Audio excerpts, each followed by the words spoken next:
Eder. Mech. Pallister. Sabato sera, Piazzale Gambara a Milano è stato teatro di un drammatico agguato a colpi di pistola, che ha lasciato una persona morta e un'altra gravemente ferita. Intorno alle 18:30, un silenzio inquietante è stato rotto da spari all'interno di una panetteria situata al Civico 4. La polizia è ora impegnata nella ricerca del responsabile di questo brutale attacco. Secondo le prime ricostruzioni, il presunto assassino avrebbe fatto irruzione nel negozio poco dopo l'arrivo delle sue vittime designate. Due uomini di origine ucraina, rispettivamente di 26 e 49 anni.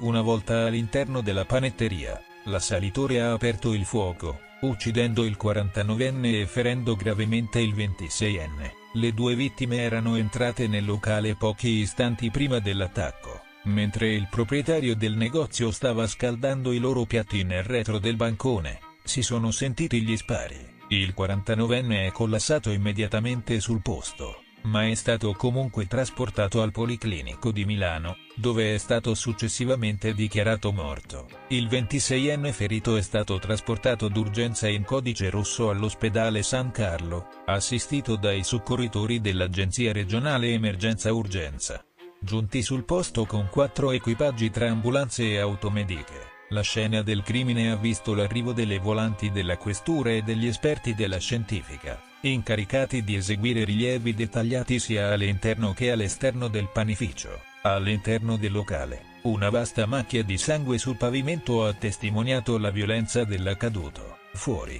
un berretto di lana e una chiazza di sangue erano chiaramente visibili, posizionati di fronte a delle confezioni di bottiglie d'acqua. La panetteria, con l'insegna panificio pasticceria, si trova strategicamente tra una filiale della Banca Intesa San Paolo e il locale Vino Sfuso, proprio di fronte alle scale che conducono alla stazione della metropolitana rossa M1 di Gambara. I rilievi della polizia si sono estesi fino a quest'area, cercando di raccogliere ogni possibile indizio per risolvere il caso. La vicenda legata ad Adilma Pereira Carniero, conosciuta come la Mantide di Parabiago, si arricchisce di nuovi particolari.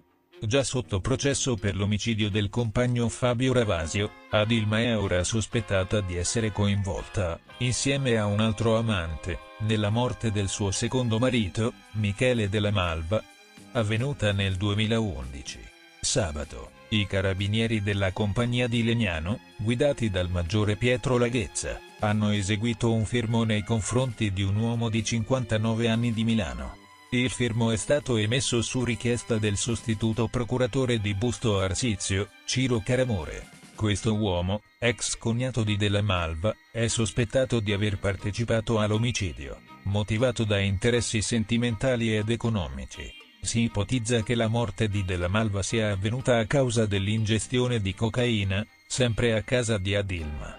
L'indagine è stata portata avanti dal sostituto procuratore Ciro Caramore e dall'ispettore di polizia giudiziaria Antonello Ciriaci, che hanno riaperto il caso di Della Malva, la cui morte non era stata mai approfondita a livello giudiziario. Michele Della Malva, un ex detenuto per crimini legati alla criminalità milanese degli anni 90, aveva conosciuto Adilma nell'ambito di progetti di reinserimento sociale nelle carceri, e ne era nato un matrimonio. Adilma Pereira Carniero, arrivata in Italia dal Sud America con un passato di traffico internazionale di cocaina, è accusata di aver orchestrato un piano per eliminare Michele Della Malva e appropriarsi della sua eredità, in accordo con il suo amante. L'uomo arrestato è un pluripregiudicato legato agli ambienti della 'ndrangheta, vicini al noto boss Pepe Flacchi. Il processo in corte d'assise per l'omicidio di Fabio Ravasio è appena iniziato, e il nuovo fermo getta ulteriori ombre sulla vita di Adilma,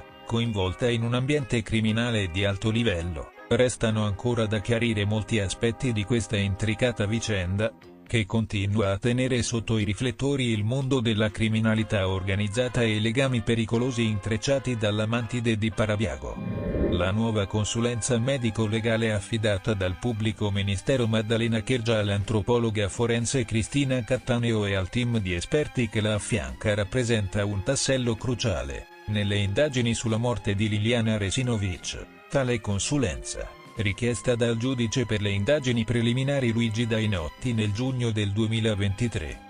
È stata disposta dopo che lo stesso GIP aveva rigettato la richiesta di archiviazione avanzata dalla procura, imponendo invece l'iscrizione a carico di ignoti per il reato di omicidio volontario. Fino a quel momento, il fascicolo era stato trattato come un sequestro di persona. Nell'ordinanza, il giudice aveva elencato ben 25 punti da approfondire, fornendo precise indicazioni sulle ulteriori indagini da svolgere. Tra i vari aspetti da chiarire, uno dei più rilevanti riguarda la data esatta della morte di Liliana, un dettaglio essenziale per ricostruire con precisione la dinamica degli eventi.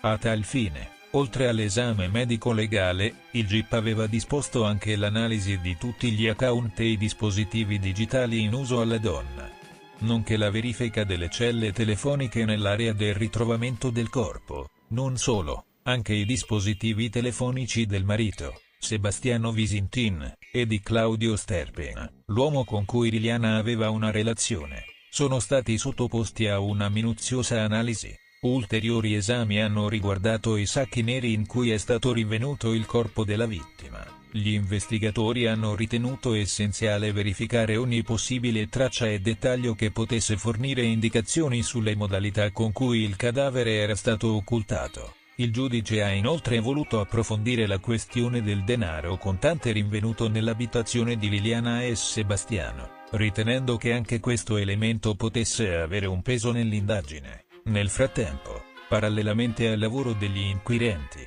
anche i consulenti ingaggiati dai familiari della donna hanno condotto ulteriori approfondimenti, raccogliendo materiale che potrebbe contribuire a fare chiarezza su questa intricata vicenda. La presenza di esperti di alto profilo conferisce ulteriore importanza a questa fase dell'inchiesta, in cui ogni dettaglio potrebbe rivelarsi determinante. Tuttavia, a oltre un anno dall'affidamento dell'incarico, la consulenza medico-legale non è stata ancora depositata. Secondo quanto riferito dalle parti lese, il termine previsto era il 15 febbraio, ma la professoressa Cattaneo avrebbe chiesto una proroga di un mese. Nonostante ciò, ad oggi, i consulenti dei familiari di Liliana non hanno ancora avuto accesso ai risultati dell'analisi. L'incarico era stato conferito dalla procura il 26 gennaio 2024. Affidandolo non solo a Cristina Cattaneo, ma anche ai medici legali Stefano Tambuzzi e Biagio Eugenio Leone.